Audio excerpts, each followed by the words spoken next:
Hi friends, morning. இது வந்து மசாலா தோசைக்கு உண்டான அந்த ஸ்ப்ரெட்டு கார சட்னி தான். கொஞ்சம் வெங்காயம், பூண்டு, மிளகாய் இதில் எது வேணாலும் நீங்கள் ஜாஸ்தியாக போட்டுக்கலாம். நிறையா சுல்லுன்னு காரம் வேணும்னா மிளகாவை இன்னுமே நிறையா கூட்டிக்கலாம்.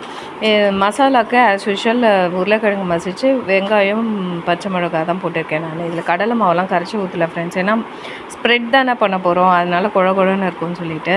இதுவே வந்து பெங்களூர் சைடில் மட்டும்தான் இந்த மாதிரி வந்து பூண்டு இந்த கார சட்னி ஸ்ப்ரெட் பண்ணி மசாலா உள்ளே வச்சு தருவாங்க. அது வந்து ஒரு வேறு லெவல் டேஸ்ட்டில் இருக்கும். அந்த தோசையுமே நல்லா ரெட் கலரில் கிறிஸ்பாக அந்த உடைச்சாலே அந்த சவுண்ட் கேட்கும். அந்த மாதிரி பெங்களூர் போயிருந்தவங்க கண்டிப்பாக சாப்பிட்டு தான் வந்திருப்பீங்க.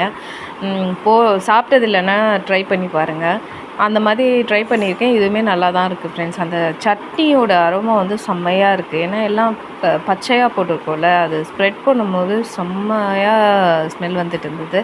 டேஸ்ட்டுமே நல்லாயிருக்கு. தேங்க்ஸ்.